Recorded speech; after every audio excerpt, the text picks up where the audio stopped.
बिस्मिल्लाहिर्रहमानिर्रहीम। अस्सलाम वालेकुम नादरीन, आप यूट्यूब चैनल देख रहे हैं। मैं इमरान खान हूँ। नादरीन, आज फिर एक मरतबा अडयाला जेल के बाहर इमरान खान साहब की मुलाकात ना करवाने का दिन है। हालांकि गुज़िश्ता हफ्ते जब इमरान खान साहब की बहनें और पाकिस्तान तहरीक इंसाफ की क़ियादत और कारकुन वहाँ मौजूद थे, तो ये कहा गया इंतज़ामिया की जानिब से कि अगले हफ्ते इमरान खान साहब से ज़रूर आपकी मुलाकात करवा दी जाएगी। और ये यकीन दहानी होने के बाद रात गए उन्होंने अपना धरना ख़त्म कर दिया। आज फिर इमरान खान साहब की बहनें और पाकिस्तान तहरीक इंसाफ के लोग ये कोशिश करेंगे कि इमरान खान साहब की बहनों की इमरान खान साहब से मुलाकात हो जाए। मसला ये है कि इमरान खान हार मानने को तैयार नहीं है और वो जालिम को जालिम कहने से बाज नहीं आ रहे। यानी वो ये साफ कहते हैं कि आसिम मुनीर साहब ने ये किया, आसिम मुनीर साहब ने वो किया, ये अपने इक़्तिदार और ताकत के लिए ये सारा कुछ कर रहे हैं। तो वो इमरान खान साहब टारगेट करते हैं आसिम मुनीर को डायरेक्टली, और ये बात आसिम मुनीर साहब को पसंद नहीं है। तो मिलिट्री एस्टेब्लिशमेंट फिर इमरान खान साहब की मुलाकातें बंद कर देती है। ये है सादी कहानी। अब इसमें इंतज़ामिया को इस्तेमाल किया जाता है, पुलिस को इस्तेमाल किया जाता है, जेल के अमले को इस्तेमाल किया जाता है और ताकत का इस्तेमाल किया जाता है कि मुलाकात ना करवाई जाए। तो इमरान खान साहब की बहनों ने ये 2 हफ्ते पहले कहा था कि 10,000 लोग तो हमारे साथ जाएं कम से कम अडयाला जेल के बाहर, ताकि हुकूमत के ऊपर दबाव हो। अब कराची में तो बहुत बड़े पैमाने पर लोग निकल आए, हैदराबाद में भी निकल आए। क्या यहाँ पंजाब से इतने बड़े पैमाने पे लोग निकलेंगे और निकलकर अडयाला जेल जाएंगे? तो आज के दिन ये पाकिस्तान तहरीक इंसाफ का एक मरतबा फिर इम्तिहान है। ख़ास तौर पे जो पंजाब से अरकान असम्बली हैं पाकिस्तान तहरीक इंसाफ के, उनका, और जो ओहदेदारान है पाकिस्तान तहरीक इंसाफ का, उनका। लोग तो आ जाते हैं लेकिन अरकान असम्बली का आना ज़रूरी है। खैबर पख्तूनख्वा से भी अरकान असम्बली को आना चाहिए। इमरान खान साहब की बहनों का देखें, पॉलिटिक्स में तो इंटरेस्ट है ही नहीं, उनका वो काम ही नहीं है।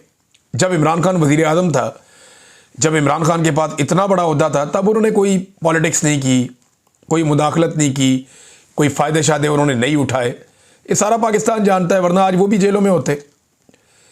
यानी वो तो जेलों में डालने का तो बहाना ही चाहिए ना। अगर इतनी सी चीज़ भी मिल जाती तो जेलों में डाल देते। तो उन्होंने कोई ना सियासत पहले की है तो ना आइंदा करनी। उनका मामला अपने भाई तक है। इमरान खान साहब कोई कॉल दे देते हैं तो वो एहतजाज करने आ जाती हैं, या इमरान खान साहब से मुलाकात के लिए वो अडयाला जेल ज़रूर पहुंचती हैं। इमरान खान साहब की एक बहन है नौरीन खानम साहिबा, उन्होंने इस हवाले से एक स्टेटमेंट भी जारी किया है और अपने ज़ाती ट्विटर हैंडल से उन्होंने जारी किया है। ये हसन नियाज़ी की वालदा भी हैं। उन्होंने कहा, गुज़िश्ता 3 माह से इमरान खान को मुकम्मल क़ैद तन्हाई में रखा गया है। तन्हाई में कैद रखना ना सिर्फ पाकिस्तान के आइन और कवानीन के तहत गैर कानूनी है, बल्कि ये बुनियादी इंसानी हुकूक की भी खुली और संगीन खिलाफ वर्जी है। बैनुल-अक़वामी कानून के मुताबिक तन्हाई में कैद को वाज़े तौर पर तशद्दुद की एक शक्ल करार दिया गया है। इसके बावजूद इमरान खान को उनके इंतहाई बुनियादी और कानूनी हुकूक से भी महरूम रखा जा रहा है। कानून के तहत हर मंगल को 6 अहले खाना और 6 वकला को इमरान खान से मुलाकात का हक हासिल है। ये उनका आईनी और कानूनी हक है। अदालत ने ऑर्डर भी दिया हुआ है। कल बरोज़ मंगल यानी आज के दिन में दोपहर 1 बजे आपसे अपील है कि अडयाला जेल के बाहर ख़त्म कुरान में हमारे साथ शामिल हो, जिसके बाद नमाज असर के बाद इज्तिमाई दुआ की जाएगी। ये दुआ इमरान खान, बुशरा बीबी और उन तमाम अफराद की रिहाई के लिए है जो अब भी गैर कानूनी और ज़ालिमाना कैद का सामना कर रहे हैं। पाकिस्तान भर और दुनिया भर के तमाम बाशऊर अफराद से पाकिस्तानी वक्त के मुताबिक 3:30 पर इज्तिमाई दुआ में शरीक होकर जुल्म के ख़िलाफ़ और इंसाफ के हक़ में अपनी आवाज़ बुलंद करने की उन्होंने इस्तदा की है। तो जनाब, ये इमरान खान साहब की बहन का स्टेटमेंट है। देखते हैं आज पाकिस्तान तहरीक इंसाफ के लोग या इमरान खान साहब के फॉलोअर्स कितनी बड़ी तादाद में अडयाला जेल के बाहर पहुँचते हैं। पंजाब में फसादियत बहुत ज़्यादा है, जुल्म बहुत ज़्यादा है, लोगों को बहुत ही मारा है इन्होंने। अडयाला के बाहर से अब तक सैकड़ों गिरफ्तारियां हो चुकी हैं। सिर्फ रावलपिंडी डिवीज़न में हज़ारों गिरफ्तारियां हो चुकी हैं। तो लोगों के लिए बड़ा मुश्किल होता है, लेकिन इसके बावजूद लोग निकल कर आ जाते हैं। तो आज हम देखेंगे और फिर शाम को आपको बताएंगे कि क्या सूरत हाल वहाँ पर बनी है। दूसरा नाज़रीन, सारे के सारे तज्ज़ियाकार और हुकूमती अरकान ये रल मिल के सारे सुहेल अफरीदी को पै गए। इससे एक बात तो साबित हुई, तो कराची में सुहेल अफरीदी ने जो भी किया अपने साथियों के साथ मिलकर, या कराची ने जिस किस्म का रिस्पॉन्ड किया है, उसने हुकूमत की और हुकूमत को चलाने वालों की और उनके हैंडलर्स की नींदें हराम की है। तो मैंने आपको जैसे कि कल बताया था कि इन्होंने एक मीटिंग की फौरी तौर पे और मीटिंग में तय किया कि सुहेल अफरीदी को दीवार से लगाया जाए, कराची की उनकी कामयाबी को बिल्कुल कामयाबी ना बनने दिया जाए और नए इशू की तरफ मामला मोड़ा जाए।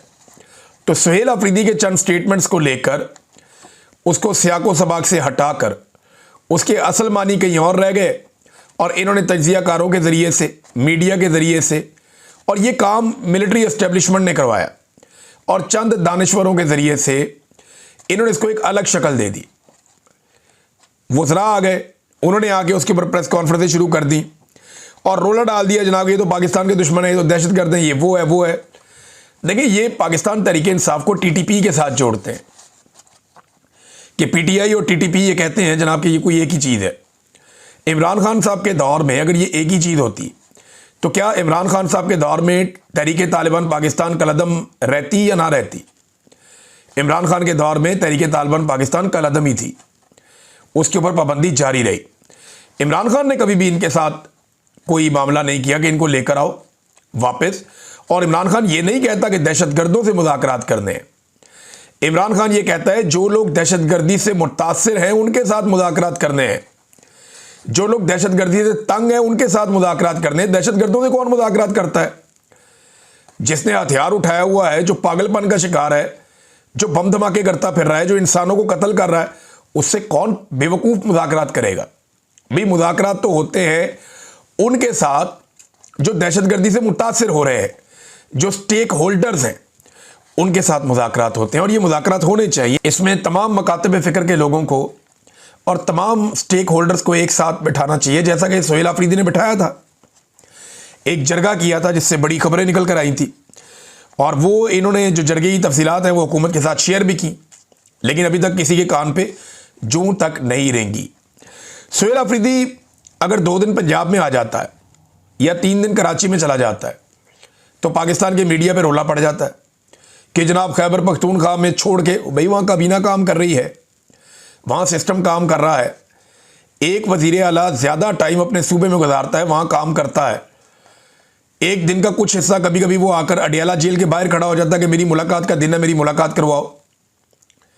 इसके बाद 2 दिन ये शख्स पंजाब में गया और 3 दिन ये शख्स कराची में गया, तो रोला इन्होंने ऐसे डाल दिया जैसे कि पता नहीं क्या हो गया। हालांकि दूसरी तरफ जो टिकटॉकर है वो एक एयरफोर्स का तैयारा लेती है और एयरफोर्स का जो तैयारा खसूसी परवाज़ है उसके ज़रिए से अपने बच्चे, दमाद, मुलाजम, रिश्तेदार, मेकअप आर्टिस्ट, वो पता नहीं कौन कौन सारे पकड़ के, कभी जापान, कभी जनाब कौन सा मुल्क, कभी सेंट्रल एशिया, कभी मिडल ईस्ट, कभी यूरोप, कभी लंदन, कभी लैटिन अमेरिका। इनकी तो ब्रेकें ही नहीं लग रही, जहाज का रिक्शा बना के रख दिया है। वहाँ कोई नहीं पूछता कि जनाब हफ्ते हफ्ते 1.5 हफ्ते के टूर कौम के पैसों पे लग रहे हैं, वहाँ कोई सवाल नहीं पूछता। दूसरी तरफ एक वज़ीर आला इकॉनमी क्लास में अपने खर्चे पे जाता है एक और सूबे में और वहाँ जाके एक पॉलिटिकल मूव करता है, पाकिस्तानियों को निजात दिलाने की कोशिश करता है। जो पाकिस्तान में इस वक्त जबर, जुल्म और फस्तायत हो रही, जो एक जाली मैंडेट पे हुकूमत बिठाई हुई है, उसके खिलाफ जब वो आवाज़ उठाता है तो उसके ऊपर सारा मीडिया चीखता है, बोलता है। लेकिन दूसरी तरफ जब राजकुमारी जाती है पूरा पूरा टब्बर लेके, मुलाजमों को लेके, खादमाओं को लेकर, और वो दुनिया के कई मुल्कों में जा चुकी है अब तक, और कई कई दिन के टूर्स, हफ्ते हफ्ते 1.5 हफ्ते के टूर्स करके आती है, तब कोई सवाल ही नहीं पूछता, तब कोई बात ही नहीं करता। वो अपने साथ चीफ सेक्रेटरी को भी ले जाती है सामान उठाने के लिए। वो चीफ सेक्रेटरी बेचारा पीछे पीछे मुलाजमों की तरह फिर रहा होता है, वहां कोई सवाल नहीं उठाता। यहां जनाब सारे सवाल उठा रहे हैं। हालांकि वो चीफ सेक्रेटरी को भी छोड़ के गया, आईजी को भी छोड़ के गया, सारे ब्यूरोक्रेट को छोड़ के गया कि जनाब आप अपना काम करते रहें। ये एक बड़ी अजीबोगरीब और एक मुनाफकत है पाकिस्तान की मीडिया की, जो पाकिस्तान तहरीके इंसाफ के मामले में पाकिस्तान का मीडिया दिखा रहा है। अब कोर कमांडर को जो खत लिखा है खैबर पख्तूनख्वा असेंबली की जानिब से कि आए और आकर ब्रीफिंग दें सिक्योरिटी के मामलात पे, इस पे 2 अलग अलग राय पैदा हो गई। एक राय तो ये है कि तरीक़ाकार गलत इस्तेमाल किया गया, ये डायरेक्ट रब्ता नहीं हो सकता जनाब, आपको वजारत दिफा से रब्ता करना चाहिए था, यानी वफाकी हुकूमत से रब्ता करते वजारत दिफा के ज़रिए से ये ब्रीफिंग का बंदोबस्त किया जाता, तो आपने ठीक चैनल इस्तेमाल नहीं किया। कुछ लोग ये शिकवा कर रहे हैं। दूसरी तरफ शेर अली अरबाब ये कहते हैं कि जनाब ये आइन के मुताबिक है। स्पीकर जो है वो कस्टोडियन है तमाम इदारों का, और जो इदारे ऑपरेट कर रहे हैं खैबर पख्तूनख्वा के अंदर वो उनसे रब्ता कर सकता है और उनको बुला सकता है। एक राय ये भी है। लेकिन देखें पाकिस्तान में कौन सा काम तरीके के साथ हो रहा है। अगर कोर कमांडर ने मिलना है वज़ीर आला से तो क्या वो वज़ीर आज़म का फ़ोन करवा के या वफाक के थ्रू वजारत दिफा का लेटर भिजवा के रिक्वेस्ट करके ऐसे करके आके मिलता है? नहीं, वो डायरेक्ट फ़ोन करते हैं जनाब मिलना चाहते हैं वज़ीर आला से, तो वज़ीर आला का ऑफिस कहता है आओ जी मिल लो। तो यही हो रहा है ना पाकिस्तान में। तो कोई भी चीज़ कानून और आइन के मुताबिक नहीं हो रही, और इतनी इमरजेंसी सूरत हाल है। खैबर पख्तूनख्वा में आग लगी हुई है, एक दहशतगर्दी चल रही है, एक कोर कमांडर को कहा है कि आओ और आकर ब्रीफिंग दो, बताओ यहाँ चल क्या रहा है। तो ये तो कोई गलत मुतालबा नहीं है अवामी मुंतखब नुमाइंदों की जानिब से, और इसके ऊपर आकर ब्रीफिंग ज़रूर दी जानी चाहिए। इसमें कोई गुंजाइश नहीं है कि ना दी जाए। नाज़रीन, एक और पाकिस्तान में कट्टा खोला हुआ है सबने मिलकर, और सहाफ़ियों के ज़रिए ये कट्टा खोला गया। कुछ सहाफ़ी इस कट्टे को खोलते हैं, कुछ इसको बांध देते हैं। कुछ कहते हैं जी एक नया वंडर बॉय लाया जाएगा, कुछ कहते हैं जी कोई नया वंडर बॉय नहीं आएगा, कुछ कहते हैं जी शहबाज शरीफ को चंद महीने का टाइम मिल गया, शहबाज शरीफ की छुट्टी होने वाली है, लिहाजा नया वज़ीर आज़म लाया जाएगा उसके बाद, या कोई कौमी हुकूमत बना दी जाएगी। ये सब आपको बेचने के लिए सौदा है, ये तवज्जो भटकाने की कोशिश है। ये सारे ना एक दूसरे की इंश्योरेंस पॉलिसी है। आसिम मुनीर को शहबाज शरीफ जैसा वज़ीर आज़म मिल ही नहीं सकता। ऐसा शानदार खुशामदी वज़ीर आज़म जिसने अक़वाम मुत्तहिदा में खड़े होकर भी नाम लिया, वो नहीं मिल सकता शहबाज शरीफ को। सवाल ही पैदा नहीं होता। आसिम मुनीर को ऐसा वज़ीर आज़म नहीं मिलेगा। जो मर्जी चिराग लेके ढूंढे, इतना खिदमत गुजार आदमी नहीं मिलेगा। तो इसको क्यों छोड़ेगा वो? दूसरी बात यह है कि शहबाज शरीफ को आसिम मुनीर जैसा आर्मी चीफ भी नहीं मिलेगा कि 17 सीटों से उठा के वज़ीर आज़म पाकिस्तान बना दिया, और ना सिर्फ 17 सीटों से उठा के पहले वज़ीर आज़म पाकिस्तान बनाया, फिर उसके बाद आहिस्ता आहिस्ता आहिस्ता आहिस्ता करके सादा अक्सरियत भी दिलवा दी। और अगर इसी तरह हालात रहे तो ये 2/3 अक्सरियत भी दिला देंगे। तो शहबाज शरीफ को ऐसा, ये एक दूसरे की इंश्योरेंस पॉलिसी है। ये एक दूसरे के बगैर सांस भी नहीं ले सकते, क्योंकि इन सबको डर है कि इमरान खान और इमरान खान का क्राउड इनको खा जाएगा। तो इमरान खान से बचना है तो इन्होंने एक दूसरे के पीछे छुपना है। मिलिट्री एस्टेब्लिशमेंट ने इन्हीं सियासतदानों के पीछे छुपना है, और इन्हीं सियासतदानों ने मिलिट्री एस्टेब्लिशमेंट का सहारे चलना है। इसके अलावा इनके पास रास्ता कोई नहीं है। अब ये वंडर बॉय कहाँ से आएगा? भाई वंडर बॉय कहता है, कोई बंदर बॉय कहता है, कोई कहता है जी लफंडर बॉय कहता है, कोई जनाब मुझे अभी मैं एक और डंगर बॉय भी सुन रहा था मैं। ये सारे काम डंगरों वाले ही हो रहे हैं पाकिस्तान में। ये जोन सा मर्जी बॉय ले, पाकिस्तान नहीं चलना है इनसे। ये अगर पैसे मांग तांग के इकट्ठे भी कर लेंगे ना, अवाम को पीस के, अवाम का खून और पसीना नचोड़ के, ये पैसा छीन के इकट्ठा भी कर लेंगे ना, तो ये पाकिस्तान को आगे नहीं बढ़ा पाएंगे। उसकी वजह यह है कि पाकिस्तानी जो हैं वो ये नियत कर चुके हैं कि इनके साथ नहीं चलना हमने। पाकिस्तानियों को ये शक्लें ही पसंद नहीं है। जब पाकिस्तानियों को ये लोग पसंद ही नहीं है, पाकिस्तानियों ने इन्हें रिजेक्ट किया हुआ है। थोड़े दिन पहले मैंने आसिम मुनीर का और इमरान खान साहब का एक सर्वे करवाया था। मैं ये कहता हूं जो सबसे तगड़ा अकाउंट है ना एस्टेब्लिशमेंट का, वो भी सर्वे करवा कर देख ले, इमरान खान का मुकाबला आसिम मुनीर, तो आपको लग पता जाएगा कि 5% लोग भी नहीं खड़े होंगे। 28,000 में से हमें सिर्फ 2 बंदे मिले थे मेरे अकाउंट पे। 28,000 वोटों में से सिर्फ 2 बंदे मिले थे जिन्होंने पसंद किया था आसिम मुनीर को। बाकी बंदे इमरान खान को पसंद कर रहे थे। तो ये सर्वे आप खुद करवा के देख लें, इदारा करवा कर देख लें। तो लोगों ने जिन लोगों को रिजेक्ट कर दिया ना, जिस हुकूमत को रिजेक्ट कर दिया, जिन शक्लों को रिजेक्ट कर दिया, उनके साथ लोग अब नहीं चलने के। लोग पाकिस्तान से पैसा भी निकाल कर लेकर जा रहे हैं, लोग खुद भी पाकिस्तान छोड़ छोड़ कर जा रहे हैं। नाज़रीन देखें वक्त कैसा बदलता है। मौलाना फजलुर रहमान साहब डिजिटल मीडिया की कॉन्फ्रेंस में उन्होंने शिरकत की और उससे उन्होंने खिताब भी किया। एक वक्त हमारे उलमा इकराम ये समझते थे कि तस्वीर बनाना हराम है, वीडियो बनाना हराम है। आज डिजिटल मीडिया की कॉन्फ्रेंस में उलमा इकराम की जो एक बड़ी पॉलिटिकल पार्टी है, उनके लीडर शिरकत कर रहे हैं। फजलुर रहमान साहब, कैसे वक्त बदलता है। तो उन्होंने कहा 27वीं तरमीम ने यह बता दिया है कि अब जंग नज़रियात की नहीं है बल्कि अथॉरिटी की है। एस्टेब्लिशमेंट अपनी गिरफ्त मजबूत कर रही है। अब फैसले पिंडी में होंगे और कानून साजी इस्लामाबाद में होगी। कुर्सी पर बैठे हुक्मरान डमी भी हैं और सिर्फ गालियां खाने के लिए बैठाए गए हैं कि गालियां इनको पड़ जाएं, असल जिम्मेदार कोई और है। तो मौलाना फजलुर रहमान साहब ने कॉन्फ्रेंस से खिताब किया, एक और बात की कि क्या दुनिया में कहीं होता है कि किसी को ज़िंदगी भर के लिए कानून से मुस्तस्ना करार दे दिया जाए। रसूलुल्लाह सल्लल्लाहु अलैहि वसल्लम ने अपने आप को मुस्तस्ना करार नहीं दिया। हज़रत उमर फ़ारूक रज़ियल्लाहु ताला अन्हु ने अपने आप को मुस्तस्ना करार नहीं दिया। आज किसी शख्स की पाकिस्तान से वफादारी की कोई कीमत नहीं जब तक कि वो उनका वफादार ना हो जाए। उनका मतलब एस्टेब्लिशमेंट का, उनका मतलब उन्हीं लोगों का जो चाहते हैं कि पूरा पाकिस्तान उनकी वफादारी करे, पाकिस्तान का वफादार हो या ना हो।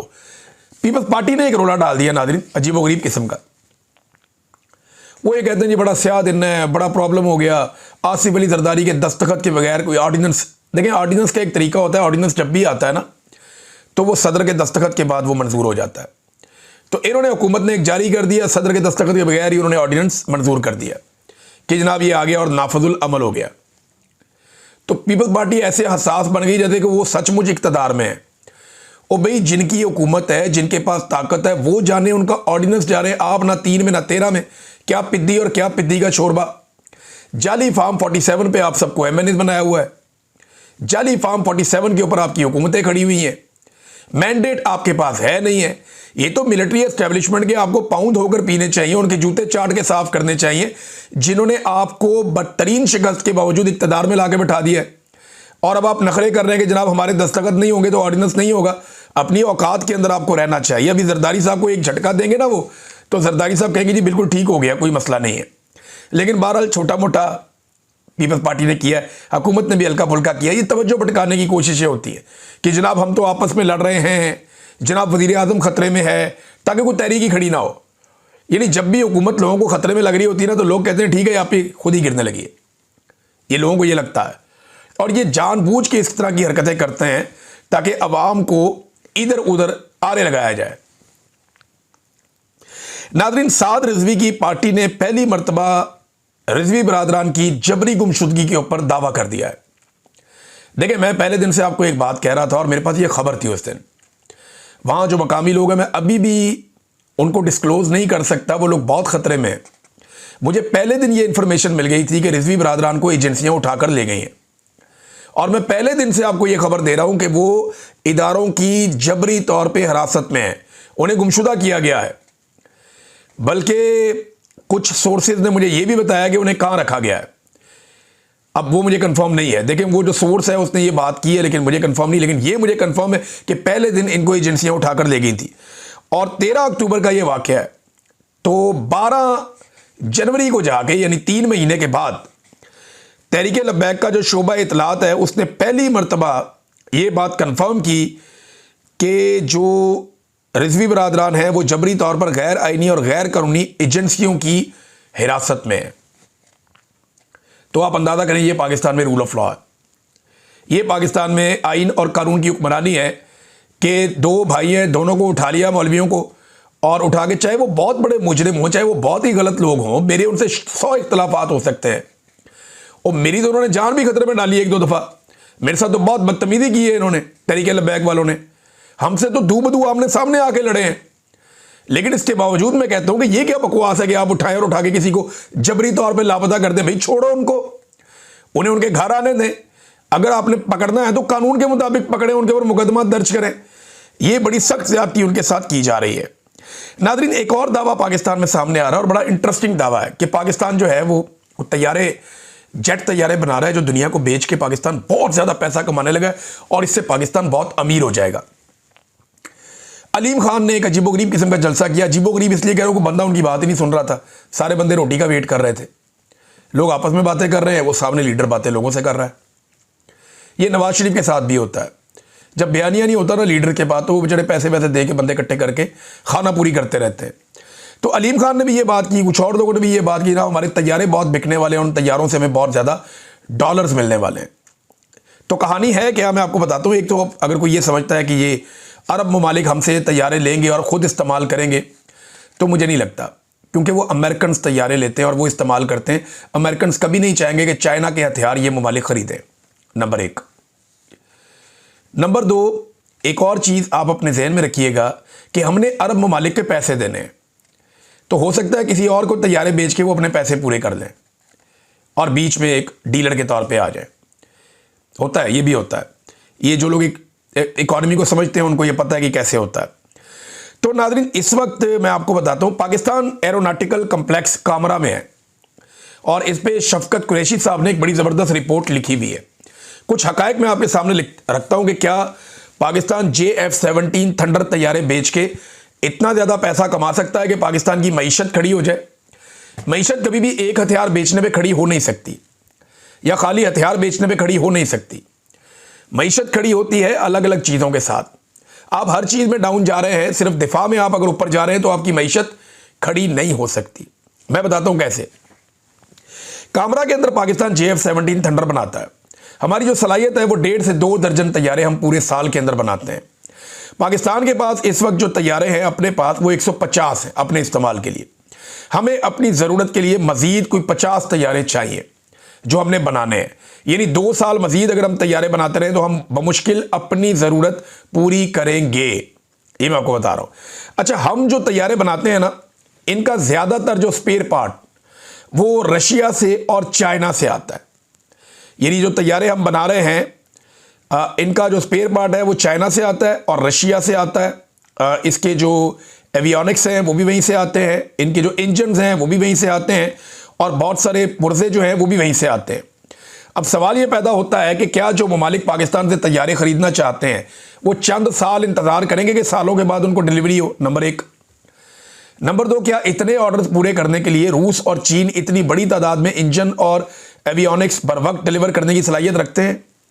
क्या पाकिस्तान के पास तैयारों के ऑर्डर पूरा करने के लिए कम से कम पाकिस्तान को जो पैसा चाहिए ना तैयारों के ऑर्डर पूरे करने के लिए, वो $5 अरब का इंपोर्ट बिल अदा करने के लिए हमारे पास पैसे होने चाहिए? क्या हमारे पास इतने पैसे हैं? चलिए, अगर बहुत ही जबरदस्त आपका मामला चले ना और ये सारी चीजें आपके पास हों कि जनाब रशिया और चाइना आपको धड़ाधड़ इंजन और एवियोनिक्स और दीगर पुर्जे सारे के सारे वो आपको दे रहे हैं, ममालिक भी कह रहे हैं जी हम इंतजार कर लेंगे, एडवांस में आपको पैसे भी मिल रहे हैं, और आपने ये जो इंपोर्ट बिल का जो खर्चा है, जो $5 अरब का इंपोर्ट बिल बनेगा, वो खर्चा भी आपका जो है वो आपने अरेंज कर लिया, ये सारा कुछ हो गया। तो फिर भी पाकिस्तान को जो बचत होगी ना ये तैयारे बेच के, वो 1 साल में आप $1 अरब तक की बचत कर सकते हैं। तो क्या $1 अरब पाकिस्तान की मईशत को उठा देगा? सवाल ही पैदा नहीं होता। ओवरसीज पाकिस्तानी को 30 से 40 अरब डॉलर भेजते हैं हर साल। तो ये तैयारे बेचकर हम अगर $1 अरब का मुनाफा कमा लें, बहुत, तो $1.5 अरब कमा लें मुनाफा, तो क्या ये पाकिस्तान को खड़ा कर देगा? नहीं, ये पाकिस्तान एयरफोर्स को बहुत फायदा देगा। पाकिस्तान एयरफोर्स के पास बहुत पैसा आ सकता है, वो अपने बहुत सारे तैयारे फ्री में तैयार कर सकते हैं, वो अपना खर्चा खुद उठा सकते हैं। ये उनको तो बेनिफिट देगा, लेकिन पाकिस्तान की मईशत को खड़ा कर देगा, ये बेवकूफ़ी और जहालत वाली बात है। ये जो लोग कह रहे हैं ना, उन्हें आइडिया ही नहीं है कि मईशत कितनी बड़ी चीज़ है और ये बहुत पीनट है उसके सामने। नाज़रीन, ईरान की सूरत हाल जो है वो बड़ी कशीदा है और अमेरिका धमकियां भी लगा रहा है, साथ साथ ये खबरें भी चलवा रहा है कि अमेरिकन फोर्सेस ने मना किया है ट्रंप को कि अटैक नहीं करना। देखिए, अमेरिका खबरें कुछ और चलवाता है और करता कुछ और है। हमेशा इसी तरह खब्बी दिखा के सज्जी मारते हैं। लेकिन ईरान ने बहुत एक्सपोज किया गुज़िश्ता 24-48 घंटों में। ईरान ने ना सिर्फ बहुत सारे बंदे पकड़ लिए जो वहाँ पे दंगा फसाद कर रहे थे, 350 मसाजिद को वहाँ पे आग लगाई गई है। बहुत सारे ऐसे लोग पकड़े गए हैं जो गोली चला रहे थे और वो वीडियोस दिखाई गई हैं आलमी मीडिया को भी और वहाँ मौजूद लोगों को भी, और गैर मुल्की मुबस्सरीन को भी दिखाई गई हैं।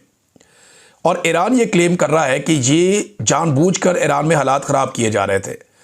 और अब जो ईरान का रजीम है उसके ख़िलाफ़ निकलने वाले लोगों की तादाद तो आपने देख ली। जो ईरान के रजीम के हक़ में लोग निकले हैं वो बहुत ही बड़ी तादाद में निकला है। हर तरफ सड़कों पे, पुलों पे, चौकों में, चौराहों में, वो जहाँ तक हेलीकॉप्टर के मनाजिर जा रहे थे लोग ही लोग खड़े थे। तो ईरान का जो मौजूदा रजीम है उसकी हमायत भी शो हो गई कि वो कितने बड़े पैमाने पे और कितने बड़े पैमाने पर लोग अब भी ईरान के मौजूदा रजीम के साथ खड़े। तो क्या अटैक होगा? ईरान ने भी वापस जवाब दिया, उन्होंने कहा जी अगर हम पे अटैक होगा तो हम सारे अड्डों पे अटैक करेंगे जो जो अमेरिका के इस रीजन में अड्डे मौजूद हैं। तो ये सूरत हाल अभी डेवलप हो रही है और इसका नतीजा क्या निकलता है इस पर हम नज़र रखेंगे, आपके साथ बात करते रहेंगे। अब तक इतने, अपना ख्याल रखिएगा, अपने चैनल का भी। अल्लाह हाफिज़।